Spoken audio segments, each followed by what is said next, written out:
Assalamualaikum warahmatullahi wabarakatuh. Perkenalkan, saya Arya Wardana dengan NIM 2209116075. Kali ini saya akan mempresentasikan sistem manajemen layanan teknologi informasi Fakultas Teknik. Proses bisnis organisasi. Proses bisnis utama: 1. Penerimaan mahasiswa baru, 2. Pelayanan akademik, 3. Pengelolaan penelitian dan pengabdian, 4. Pengelolaan sarana prasarana. Proses bisnis organisasi. Proses bisnis manajemen: 1. Manajemen sumber daya manusia, dosen dan teknik, 2. Pencatatan transaksi dan laporan keuangan, 3. Pemasaran dan promosi program studi, 4. Kerjasama dan kemitraan. Proses bisnis utama: penerimaan mahasiswa baru, pelayanan teknik, pelayanan akademik, pengelolaan penelitian dan pengabdian, pengelolaan sarana dan prasarana. Proses bisnis manajemen SDM, dosen dan teknik, pencatatan transaksi dan laporan keuangan, pemasaran dan promosi program studi, dan kerjasama dan kemitraan.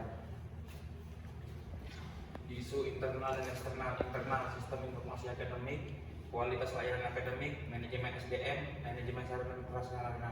Eksternal: perubahan minat mahasiswa, persaingan dengan perguruan tinggi lain, perubahan kebutuhan industri, regulasi dan kepatuhan, dan krisis dan bencana alam.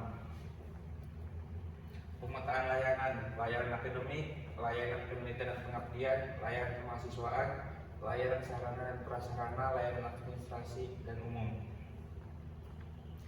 Kebutuhan pemangku kepentingan mahasiswa. Harapannya kualitas pendidikan yang baik, fasilitas lengkap, biaya kuliah yang transparan, dukungan akademik dan non-akademik. Kebutuhannya laboratorium dan ruang kelas memadai, layanan administrasi cepat, kesempatan magang atau kerja praktik. Dosen, harapannya lingkungan kerja kondusif, dukungan penelitian, pengembangan karir, insentif yang layak. Kebutuhannya akses ke sumber daya penelitian, pelatihan, kompetensi, sistem penelitian, kinerja yang adil, dukungan administratif. Tenaga kependidikan, harapannya penghargaan dan pengakuan atas kinerja, lingkungan kerja yang aman, kesempatan pengembangan diri. Kebutuhan pelatihan teknis dan administrasi, fasilitas kerja memadai, sistem kerja yang jelas, teknologi pendukung.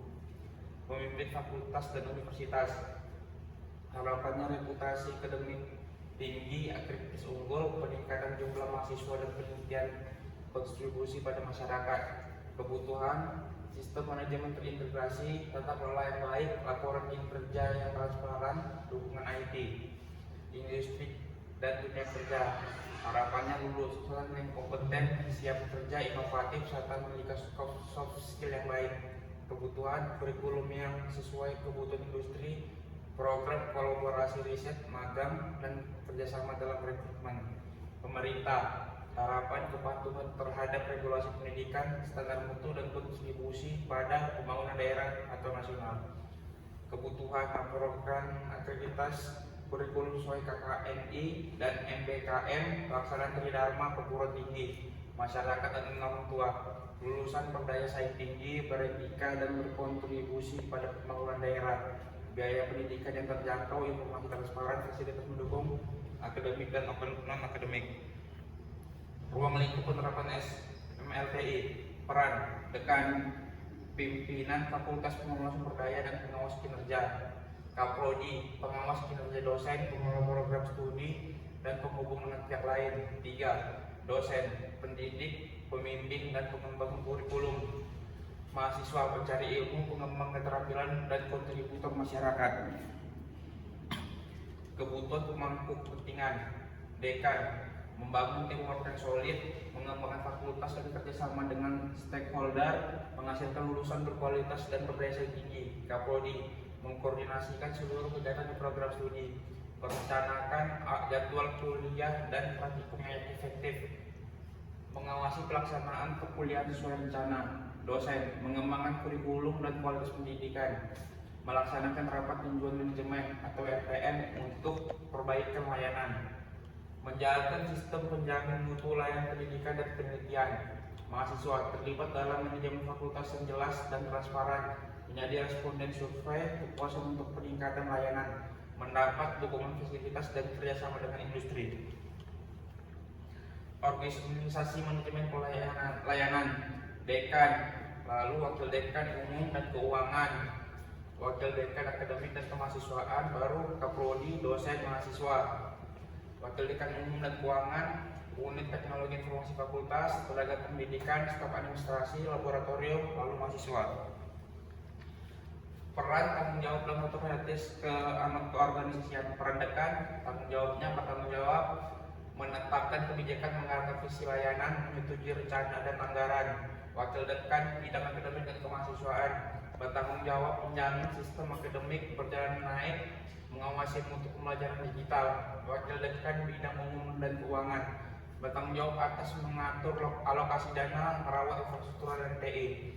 Kepala program studi atau kaprodi bertanggung jawab atas menyampaikan kebutuhan layanan tiap prodi, mengawasi implementasi TI di lingkungan prodi. Unit informasi fakultas merancang, mengoperasikan, memelihara sistem, menyediakan helpdesk dan mengevaluasi kinerja layanan. Dosen bertanggung jawab atas menggunakan TI untuk pembelajaran dan penelitian, memberi masukan layanan, mendidik mahasiswa dalam pemanfaatan sistem. Tenaga kependidikan, staf administrasi dan laboratorium bertanggung jawab atas mengoperasikan aplikasi administrasi, memberikan layanan, mendukung pengelolaan data. Laboratorium bertanggung jawab atas menyediakan fasilitas praktikum. Mahasiswa bertanggung jawab atas menggunakan sistem secara tertib, memberi umpan balik, menjaga etika pemanfaatan teknologi. Sekian, terima kasih presentasi saya. Assalamualaikum warahmatullahi wabarakatuh.